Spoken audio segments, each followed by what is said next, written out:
My name is Emily Aguilera, and this is my Making the Familiar Strange project.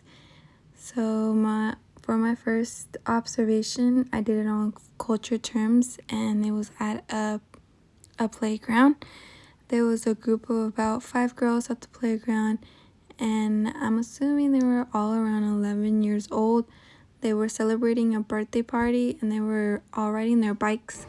One of the girls, who we will call Ella, fell off her bike while riding with the other girls, and one of the other girls went over to her and she helped her up and made sure she was okay. This is an example of a social norm because it is expected to help those around you and behave appropriately with the situations. It would have been disrespectful to just leave her there all by herself. Then I noticed that all the girls had planned to wear purple to the birthday party, while the birthday girl wore a pink long dress with a big bow on her head, and she also wore a ribbon that said birthday girl. This is an example of a symbol because based on the girl's outfit, I was able to recognize that it was her birthday, and it just made others recognize it as well. So yeah. Later on, when the birthday girl received her gifts from her friends, she made sure to say thank you and she gave them all a hug. This is an example of a positive sanction because the social norm of giving birthday gifts was met with a really positive reaction, and it made the girls feel good. Then while the girls were playing on the playground swings, they were all taking turns getting off and pushing each other, but one of the girls refused to get off because she wasn't done playing on it and she didn't want to take turns.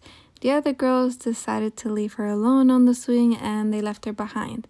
This is an example of a negative section because the girl's refusal to take turns made her friends angry, causing them to leave. So it was met with a bad reaction. Then during lunchtime, the girls were having burgers, but the parents of the birthday girl told her not to place her elbows on the table. This is a folk way because not many people care about whether or not someone has their elbows on the table. So it's kind of like a weird type of situation that many people don't partake in. Okay, so for the second observation, this was based on the Durkheim and it was in the school library. So I sat in there for about 4 hours observing people. And the first thing I saw was that 2 girls, while entering the library, they were talking pretty loud. And as soon as they entered, they completely made sure to lower their voices and started whispering instead. As Durkheim mentioned, reality does not cease to be objective, but it is not I who have prescribed these duties. I have received them from education. This is a good example because although the girls didn't want to stop talking, they had to because otherwise they would be violating a social norm and they would be criticized. And they don't really want to stand out in a negative way. Later on, a guy came in for his working shift at the library and he had to dress and behave appropriately. Durkheim says, and I quote, "I do not conform to ordinary conventions. If in my mode of dress I pay no heed to what is customary in my country and in my social class." So we are all a part of a working class society and we have to follow the rules set by the companies and our environments we work in, just like Durkheim mentioned. So when I was getting ready to leave, there's a group of students in front of me and they were all talking about where they wanted to go eat. Most of them wanted sushi, but one of them said they didn't like sushi. So his friends told him to try it out, and although he didn't look too happy about it, he said okay.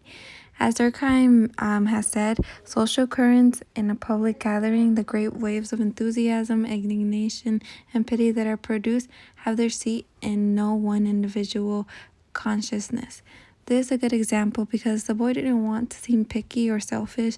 He wanted to fit in, so he decided to go along with what everyone else wanted.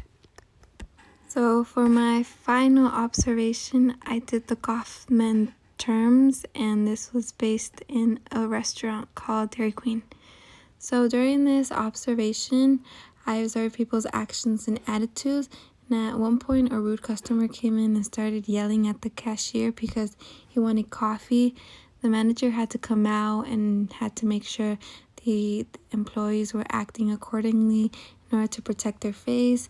So Goffman's term of face is that we don't want to give off the wrong impressions to others because it could impact how they will think about you and treat you.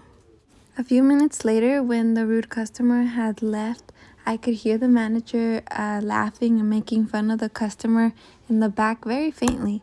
This could be an example of Goffman's term of backstage because this is not what he was portraying when he was at the counter in front of all the customers. So he is stepping out of the character of being manager. Later on, there was a couple that came in and they ordered chicken tenders. And while they were eating, the girl got ketchup in her hair. And then although the boy noticed and kept looking at it, he didn't say anything. This is an example of Goffman's considerateness, but the avoidance part of it. The boy probably didn't want to tell her because he didn't want her to feel embarrassed or get uncomfortable. So yeah. And for the last thing I saw, there was a customer that was ordering, and when he was done ordering, he started making small talk with the cashier, and he told her a joke. The cashier laughed and told him it was a good joke.